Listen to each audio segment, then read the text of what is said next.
On the day the company went public, a woman knelt before me, holding a child. "Ms. Emma, please save my child." Everyone present looked at me, and I looked at Marcus. I needed an explanation. Marcus rushed to me, but it was to help Grace up. "I'll take the child to the hospital first."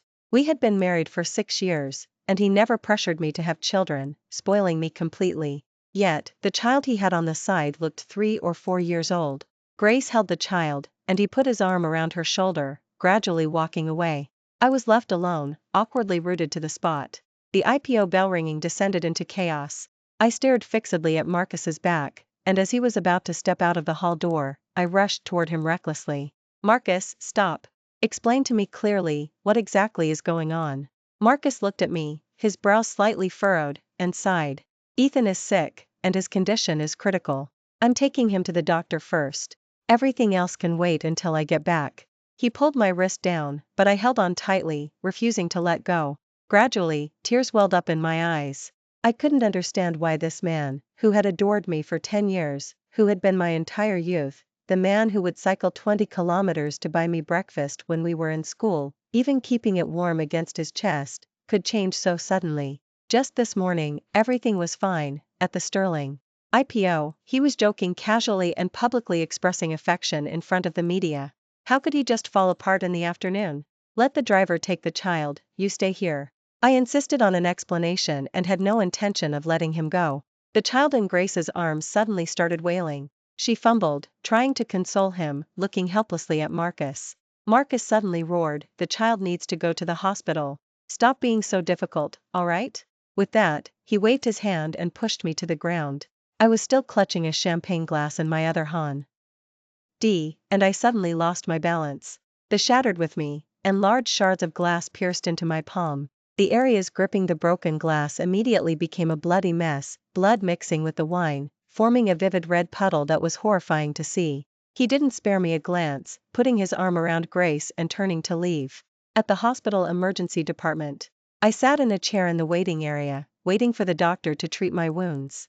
At the other end of the emergency department, Grace held Ethan on the hospital bed, softly comforting him. The curtain was half drawn, and Marcus stood on the other side of the bed, occasionally bending down to check on the child's condition. He consoled Grace, patted her shoulder, and gently squeezed Ethan's little hand. "It's all right, the doctor said it's just ordinary meningitis. He'll be fine once the fever breaks. Ethan, the nurse will come to give you an injection in a bit. It might hurt a little, so try to be brave." The 3 of them, framed in a single scene, looked exactly like a family. And I, in a distant corner, felt like a clown peeking into their happiness. "It'll sting a bit, just bear with it." It wasn't until the doctor poured cold disinfectant onto my wound that I snapped back to reality. My palm was lacerated by the glass, making it difficult to treat. The first used tweezers to remove the glass shards embedded in my flesh before slowly stitching the wound. The pain was excruciating, and the nerves in my hand were so sensitive that I could feel the curved needle piercing my skin and flesh. It made me convulse, but I gritted my teeth and endured it. I used to be terrified of pain. I remember once in college, when I injured my leg, Marcus carried me to the campus center. It wasn't as painful then as it was now, but I still cried in his arms like a baby while getting stitches. Marcus was terrified by my reaction, acting as if the sky had fallen. After that, he insisted on carrying me to classes for a whole month, whether it was the classroom or the cafeteria. He even wished he could help me with trips to the restroom, just to prevent my leg from touching the ground and hurting. And now, the finished wrapping the last layer of gauze. All done. Don't let it get wet for 7 days, remember to apply antiseptic cream, and avoid spicy foods during recovery. After giving his instructions, he packed up and left. I looked down at my leg, bandaged into what looked like a bare paw, and forced a smile uglier than a cry. Now, these injuries were all thanks to him. My vision blurred. Just as tears were about to overflow my eyes, a water bottle suddenly landed in my hand. "The hospital only has cold water like this. Just make do with it for now," Marcus said, looking down at me. "It will be here soon. I'll have him ask if they have an ice pack for you." He rubbed his temples, looking exhausted. My eyes red, I couldn't help but ask him, "What about you? Aren't you here? If I'm not mistaken, you have legs too, don't you?" Marcus glanced toward the other end of the room, a troubled expression on his face. "Ethan's fever hasn't gone down yet, and he'll still need me through the night." I couldn't stop trembling. The wound on my hand seemed to connect to my heart, sending sharp pangs of pain through me. Marcus, is it fun to make a fool of me? We've been married for 6 years, and you've been lying to me for 4. My voice choked, and I couldn't hold back the tears as they streamed down, smearing the makeup on my face. I must have looked utterly pathetic. If my father's spirit were watching from heaven, he would be heartbroken. The precious daughter he had nurtured with all his heart, the most vibrant rose in the city's exclusive circles, who had been determined to marry for love in her prime, had set her heart on that poor boy with nothing. To spare me from sorrow, he had endured his advanced gastric cancer, personally giving my hand to Marcus, and even gave away half of his fortune to ensure my well-being, transforming that poor boy into a prominent figure on the billionaire rankings. Such an endorsement, and this was the outcome. I had lost this gamble completely. Marcus rubbed his temples, his face showing no sign of warmth. What else could I do? You wouldn't have children. You're the high and mighty, the Vance heiress, carefree and untouched by worldly concerns, but my large corporation needs an heir, doesn't it? Am I supposed to end up like your father, giving away most of the family fortune to others? Besides, I've indulged you enough. In these 6 years of marriage, I've never restricted your activities. You could shop to your heart's content, travel, have tea in the UK in the morning, and go on a shopping spree in Hong by noon. The only reason you could live such an idyllic life is because I've been carrying the burden for you, do you understand? Since you already know, I won't hide it from you any longer. Ethan is 3 years old now, and it's time to bring him home. I'll transfer his custody to your name, and you can raise him. As long as you treat him as your own, the gossip will quickly die down. Absurd. I was shaking with rage, and I picked up the water bottle and threw it at him. You're shameless. How dare he expect me to raise a bastard child? How had Marcus become like this? Grace saw me throw the water bottle at Marcus and practically flew over, shielding him, grabbing my skirt hem, and weeping. Ms. Emma, all the fault is mine. Please blame me. Marcus hasn't had it easy all these years, struggling alone without anyone truly caring for him, which is why we ended up together. Please don't worry, I truly didn't intend to break you two apart. It's just so the child can have a complete family and grow up with his father. As long as you can accept my son and me, Ethan will absolutely treat you like his own mother. From now on, he will be not only my son but yours too. She tugged at my skirt, ing hysterically, playing the victim in the empty emergency department. Every word she spoke was a jab to my heart, yet she looked as if I were the villain, as if I had done something terrible to her. I pushed her away, and Ethan on the hospital bed also started crying from fright. The scene immediately devolved into chaos. Marcus yelled at me, Emma, that's enough. I'm sick and tired of your immaturity. Making such a scene in front of so many people, with no shame at all, you've completely disgraced me. You're no longer the Vance heiress now. The child has been born, and you can't put him back. Is arguing going to help? Either you accept this, or someone else will be Mrs. Sterling. He finally showed his true colors. People say that words spoken in anger are the most sincere. The delight in Grace's eyes was hard to hide. It felt like a heavy stone was pressing on my chest, and countless probing eyes from around me seemed to mock my pitiable state with their whispers. The world suddenly became a vacuum, suffocating me. I went to the bar to drink my sorrows away, collapsing on the counter, passed out. After all, by tomorrow morning, news of CEO Marcus's marital troubles would spread throughout every street. Everyone was waiting to see me as a joke, and ironically, I was the most ridiculous one. It was bad enough that my heartfelt devotion had come to nothing, but even my father's life's work had gone to someone else cheaply. I wanted to pull myself together, but years of being pampered had left me useless.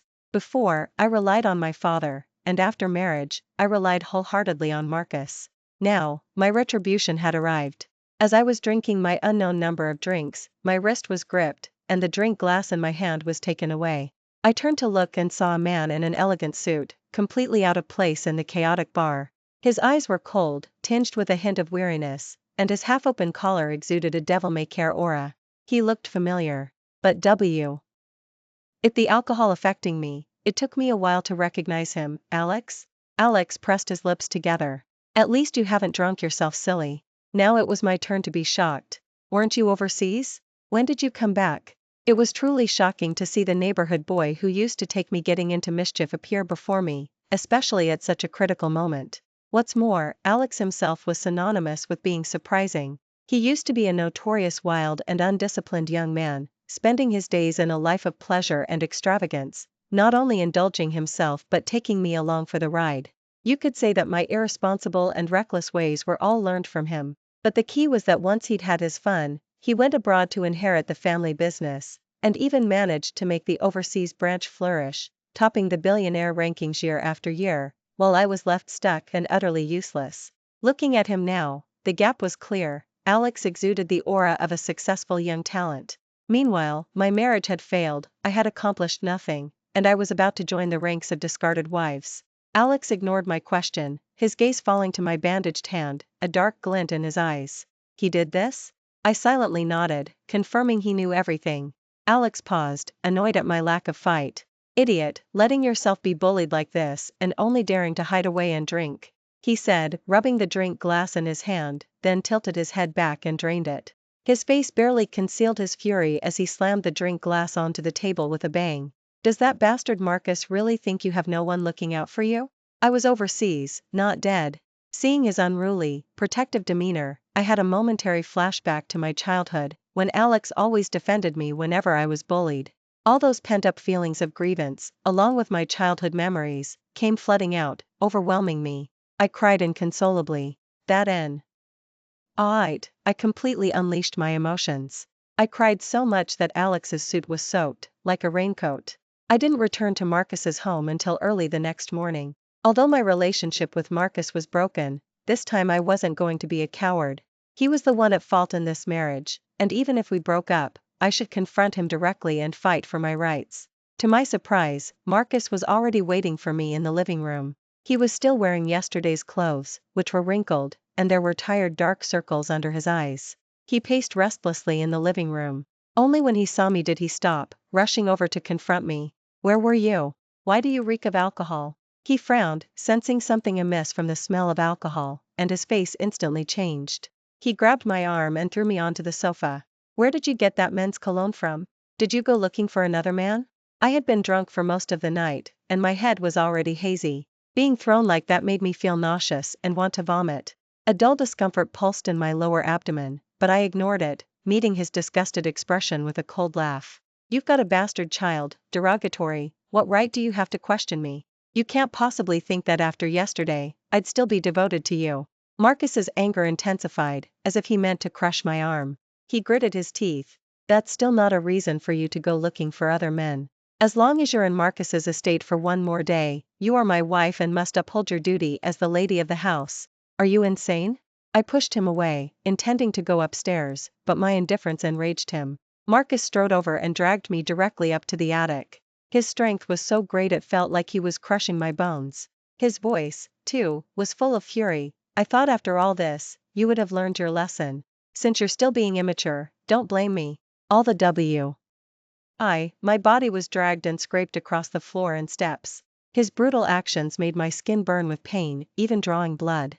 Throughout the ordeal, I struggled and cried out, my stomach hurting intensely. Marcus was unmoved. Like a demon risen from hell, he threw me into the attic. He looked at me, curled up on the floor, without a trace of pity. He turned and walked out, locking the door. This is to teach you a lesson. You can reflect on your actions in here. As I listened to Marcus's footsteps fade away, my heart sank completely. This was sealed off, usually serving as a storage room, with a thick layer of dust accumulated on the floor, a truly forgotten place. And with Marcus's explicit instructions, no one would come to rescue me, even if I screamed myself hoarse. My stomach began to ache with cramping pains again, along with the dull ache from where my skin had been scraped, and the tearing sensation in my palm. I leaned against the rusty shelf, and soon my back was drenched in sweat. I don't know how much time passed before the door finally opened. Grace came in, carrying a bowl of rice. She looked at my disheveled state with disdain. Is this really the Emma I knew? How did you get so pathetic? It seems without Marcus to back you up, you're nothing special. It wasn't for nothing that I risked delaying the child's treatment to expose our existence.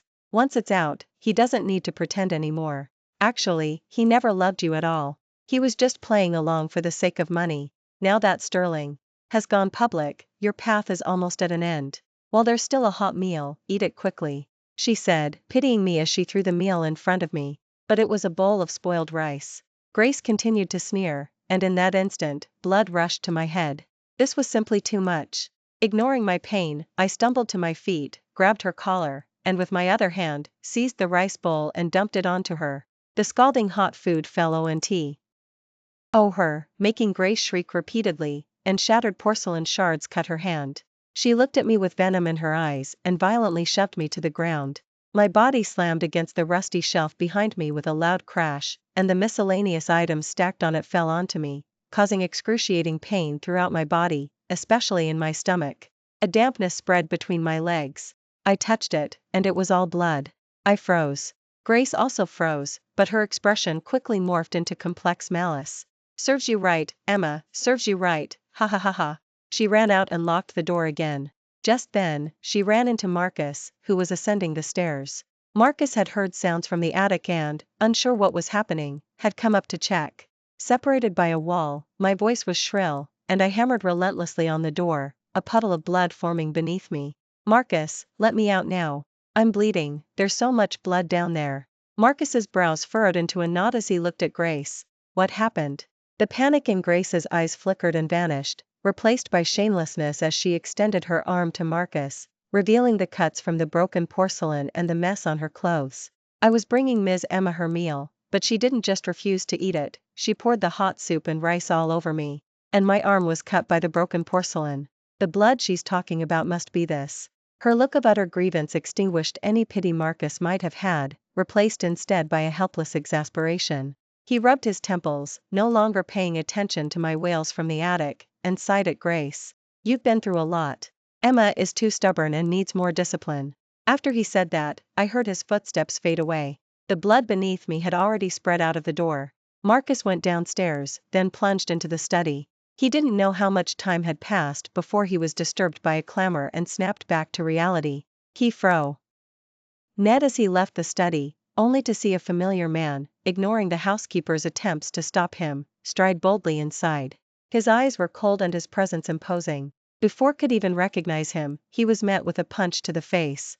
Marcus instantly fell to the ground, blood gushing from the corner of his mouth. He stumbled back to his feet, full of rage. "Alex, are you insane?" Alex radiated even more fury, yet he paid no mind to Marcus, that scum. He just walked straight upstairs, his steps almost a blur, making it hard to keep up. It wasn't until Alex reached the top-floor attic that he kicked open the locked door. The sight inside made Marcus's pupils constrict. It was a mess, covered in dirt, rice residue everywhere, fallen clutter, and broken porcelain shards. I was lying in a pool of blood, my lower half stained crimson, my face as pale as paper. In my hand, I clutched an old phone, still open to the call for help screen with Alex. Marcus's heart plummeted. He stared, dumbfounded, as Alex picked me up, brushing him aside on the way downstairs. Only then did Marcus come to his senses, scrambling to his feet and using both hands and feet to climb the stairs, chasing after Alex. But his limbs seemed to betray him, and he stumbled and fell countless times on his way down. "Emma." It wasn't until Alex carried me out of Marcus's home and settled me into the passenger seat that Marcus abruptly stopped, staring blankly at me, nearly unconscious, a hint of nervousness in his eyes. "Alex, what are you doing? Where are you taking my wife?" Alex spun around, blocking me from his sight. He slammed the car door shut, his sinister gaze sweeping over Marcus. "Get lost." My baby was gone. Before I even realized there was a tiny life within me, it had turned into a pool of blood and left my body. When I woke up and learned this, I clutched the blanket, my face pale. Alex's expression was grim too. He sat on a nearby chair with his arms crossed, rubbing his nose. An annoyance. The baby. If it's gone, it's gone. A bastard child, derogatory, from a man like that, it would only be a burden. It's better this way. No sooner had he finished speaking than he saw 2 streams of tears fall from my eyes, and he immediately panicked, fumbling to wipe them away. Don't cry. If you want children, you can have them again. There are so many eligible bachelors out there. Any of them could be your baby's father. There's no need to waste yourself on that scum. Even if you set your sights on me, it wouldn't be out of the question." Alex's self-important humor only made me cry harder, my tears unstoppable. The baby was gone, it wasn't meant to be, and I wouldn't force it.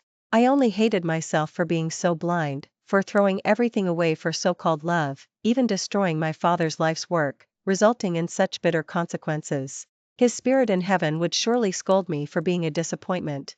I just regret it. Alex watched me silently, his expression complex. Finally, he sighed, pulled my head to his shoulder, and embraced me. Don't be afraid. I'll help you. Because there were many things to deal with, I didn't stay at the hospital for too long. 2 days later, Alex handled my discharge. I was wrapped in layers of his winter coat. I tugged at the fur collar. This is ridiculous. It's not like I'm doing postpartum recovery. I was sweating, feeling stifled. Just as a little cool air finally got in, Alex quickly patted my hand away and pulled the fur collar tighter. You still need to be careful during post-miscarriage care. I asked Brenda to make you some nourishing herbal soup. It's warming up now. Remember to drink some when we get back. Brenda was actually Alex's longtime housekeeper.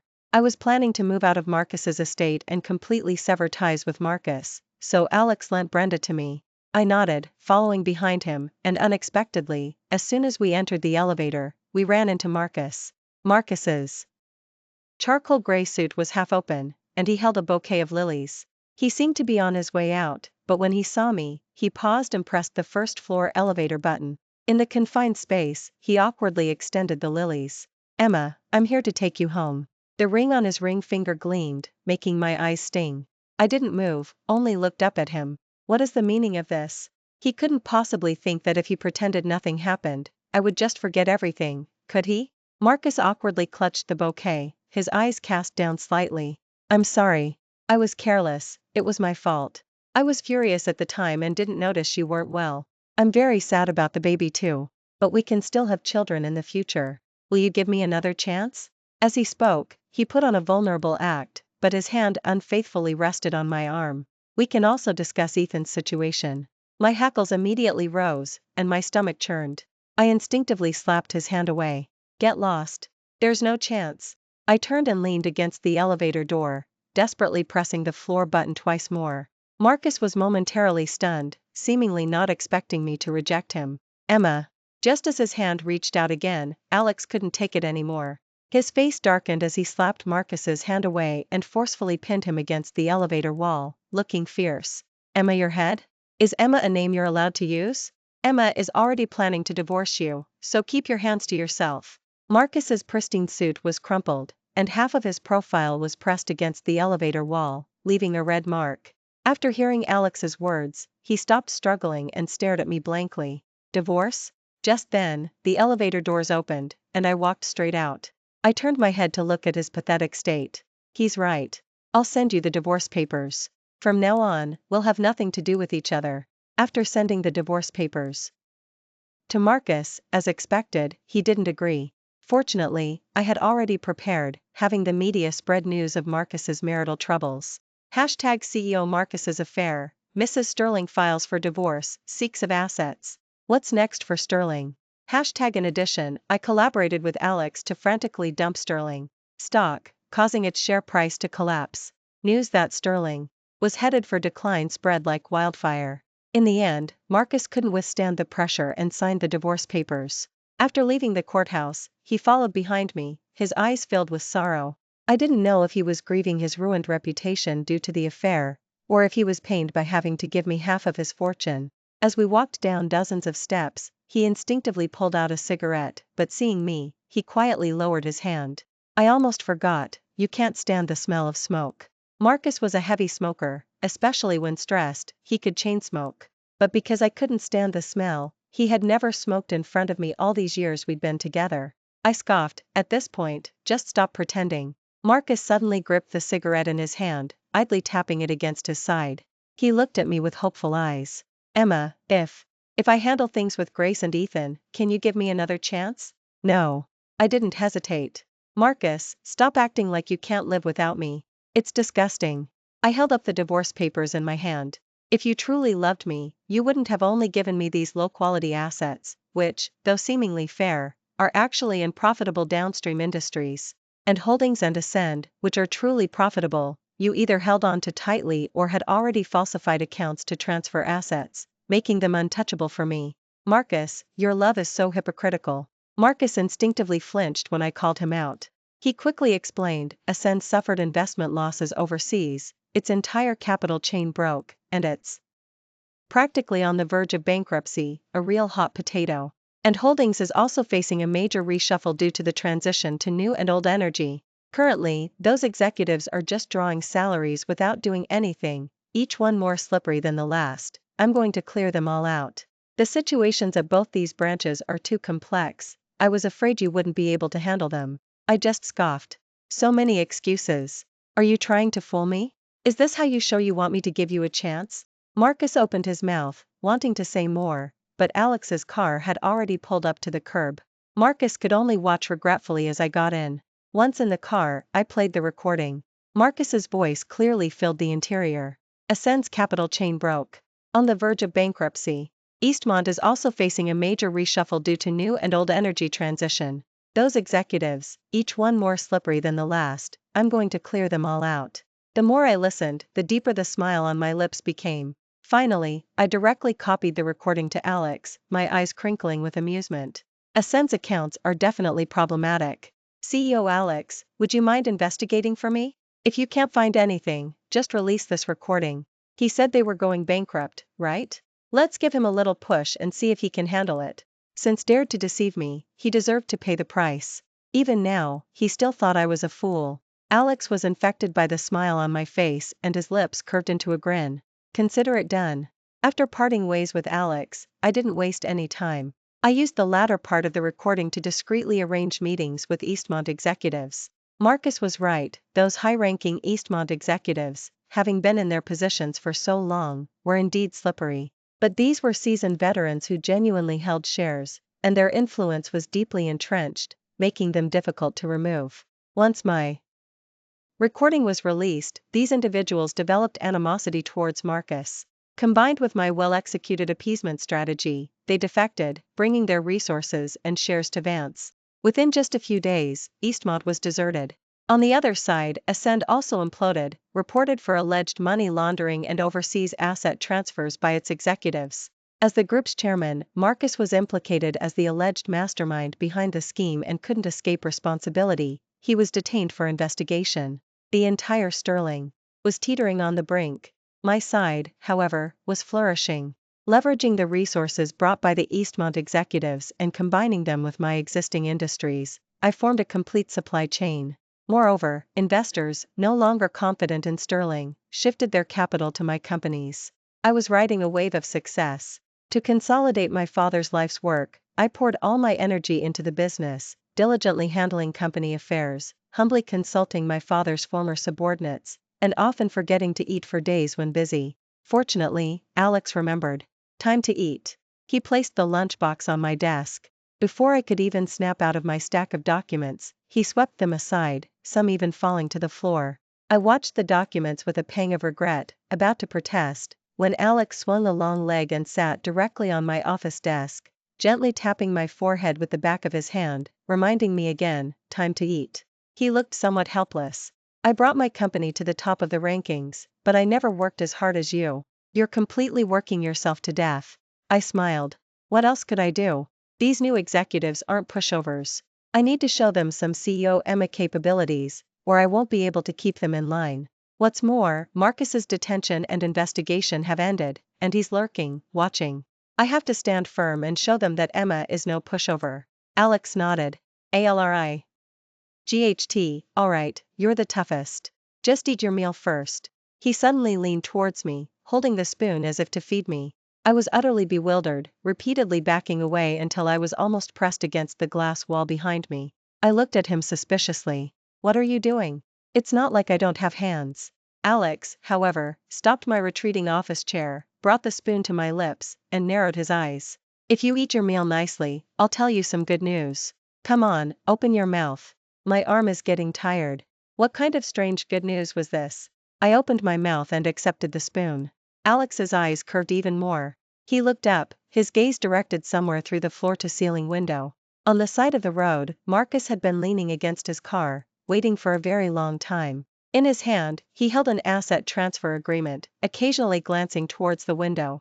In his other hand, a lit cigarette, its cigarette butt scattered on the ground around him. He lingered there, his thoughts a chaotic mess.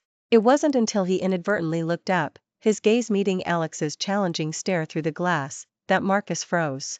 Watching their figures overlapping by the window, his fingertips trembled. The burning ash with sparks fell onto his hand, unnoticed. The good news Alex mentioned was actually about a collaboration with our company. This was a significant boost for Vance. To maximize the benefits, I immediately contacted the media to announce it. With Enterprise's backing, I believed Vance would quickly rebound and reach the scale my father had achieved during his lifetime. At the evening gala, I attended with Alex on my arm. Amidst the casual conversations, I radiated confidence. Marcus, however, wasn't faring well. The recent experiences had dulled his sharpness. He stood in a corner in a charcoal gray suit, looking subdued, his face covered in a faint stubble. His gaze towards me was deep and complex. People are quick to fawn over the successful and shun the struggling. When I was previously in the depths, everyone wanted to look down on me. Now that I was back on my feet and partnered with Alex, they were subtly excluding Marcus. Following the departure of Eastmont executives, Ascend's implosion, and his own investigation, Sterling had become a discarded asset by capital, with investors withdrawing their support and instead investing in my companies. When it rains, it pours. Several companies that had closely collaborated with Marcus previously also chose to cease working with him after the series of events, leaving him with a huge mess. It was said that during this period, he practically wore out his legs trying to find downstream partners, humbling himself and begging everywhere. It was quite laughable that the once renowned CEO Marcus, just months ago, had fallen so far. But today's protagonist was me. No one cared about his state.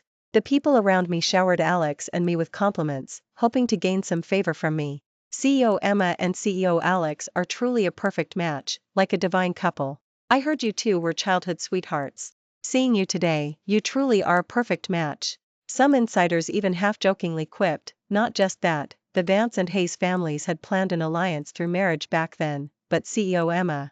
He trailed off, glancing quickly at Marcus.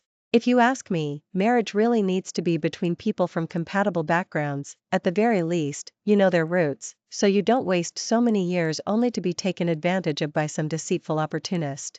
Some people are just not in the same league. Fortunately, CEO Alex has been waiting all these years, so you finally didn't miss out.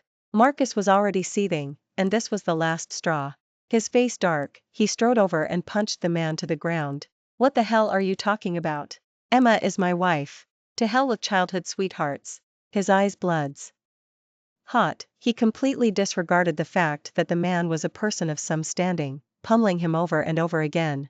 Only then, as if jolted back to reality, did he rush towards me after being pulled away by the crowd.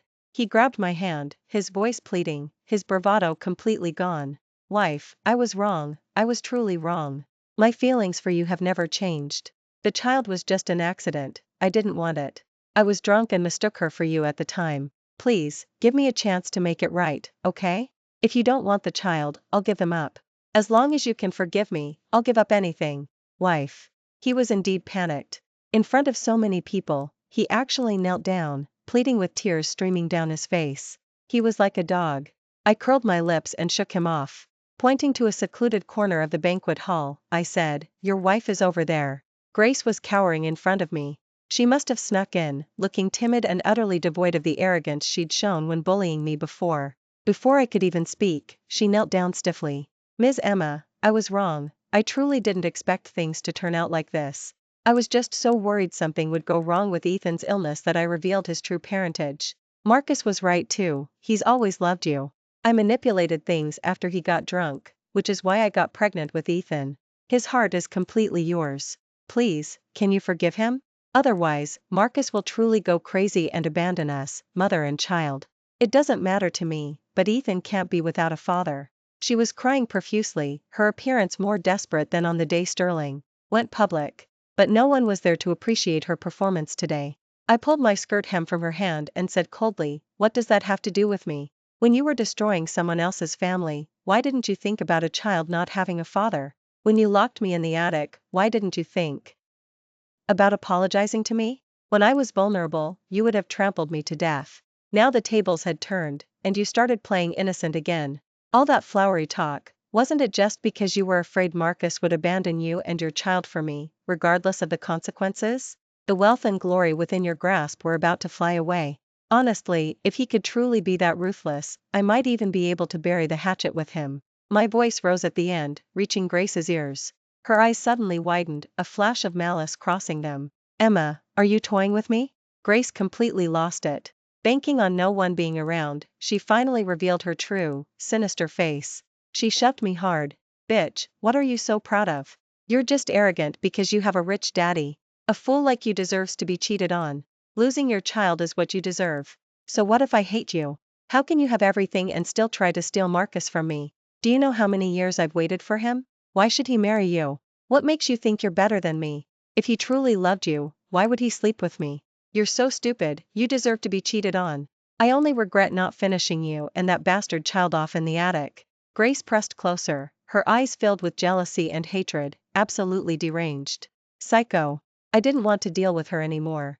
I stood up, brushed the dust from my skirt, and turned to leave, but Grace grabbed me. Her face was maniacally contorted. Emma, I warn you, don't run your mouth in front of Marcus. I have nothing to lose anyway. I'll drag you down with me. You're so rich, you must be more afraid to die than I am, right? Ha, I burst out laughing. I lifted my chin at her. You should worry about yourself first. After all, Marcus was standing right behind her, his expression extremely grim. As the evening's protagonist, I had been gone too long, and people were already wondering. Marcus, in particular, had found me earlier but had blended into the shadows under the trees, so Grace hadn't noticed him. He had seen everything.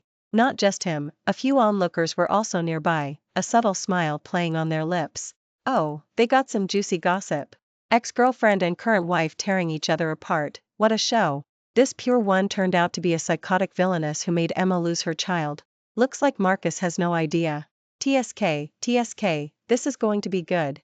Marcus's face was dark. Grace, realizing what was happening, rushed towards him frantically and fell to her knees with a thud before Marcus, assuming a pleading posture. Marcus, you've misunderstood, it's not what you saw. I just hoped Ms. Emma could forgive you, Before she could finish, Marcus shoved her away violently. His jaw muscles twitched with suppressed rage, his eyes bloodshot, as he spat out a word filled with extreme hatred. Get out. Bitch, how could you be so vicious? You ruined me, my child, my. Marcus trembled all over when he learned the bloody truth, even his breathing was shaky. His life, everything he had, was ruined by this manipulative venomous woman. He cautiously looked at me, wanting to say something, but recoiled tremblingly as his gaze met my mocking one, his lips pressed tightly together. Grace still clung to him, weeping, but her expression now held a hint of mad panic. Marcus, I told you I didn't mean to, what more do you want from me? No matter what, I'm Ethan's mother. You can't treat me like this. Are you trying to ingratiate yourself with Emma? Dream on. She's utterly disgusted by you. Even if you dump me, she won't give you a second glance. Marcus's temples throbbed from her words. The raging fire in his heart made him unable to maintain his composure any longer. He raised his hand and directly knocked Grace over, slapping her across the face. In an instant, Grace stumbled back from the blow, unable to dodge, and fell straight back into the pool behind her. Her head hit the edge of the pool. Grace's eyes widened, her body stiff and unable to struggle, completely submerged in the cold pool water, a cloud of blood spreading. The scene immediately devolved into chaos. Although was rescued in time, she was severely injured and paralyzed on one side of her body. And because too many people saw Marcus push her into the water, the news couldn't be suppressed.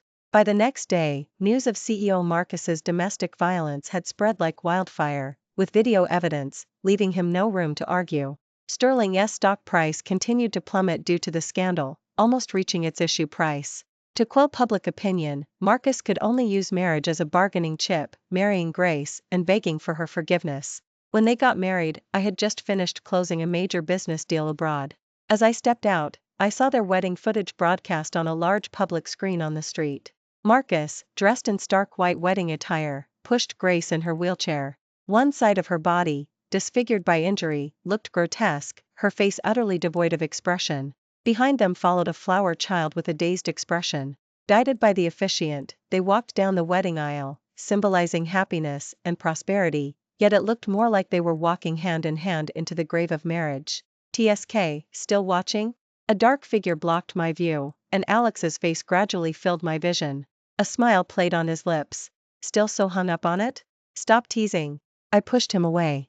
Alex dramatically staggered back a few steps, then walked around to the car, making a grand gesture as if inviting royalty into a carriage. Before getting in, I took one last look at Marcus's face on the large public screen. His pale, tired appearance still revealed a hint of his handsome features. I had once been so hopelessly in love with him, willing to die rather than marry anyone else, but now, looking at him, he couldn't stir a single chord in my heart anymore. It was like looking at an inconsequential stranger. I sighed. Let's go. All that painful, obsessive entanglement had long since turned to ashes with his repeated betrayals. Marcus was trapped in the past, half of his future life would be spent guarding Sterling, which was on the verge of collapse, and the other half atoning for his sins against Grace.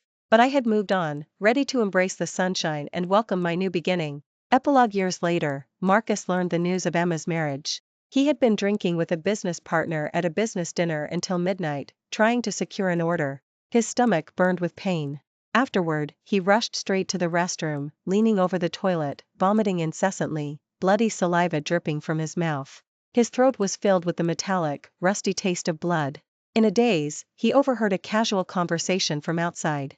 CEO Emma is getting married on the 3rd of next month. Did you get an invitation? Me? I'd love to go, but I'm not important enough. I've been trying to get in with CEO Emma for years, but she's constantly buried in work.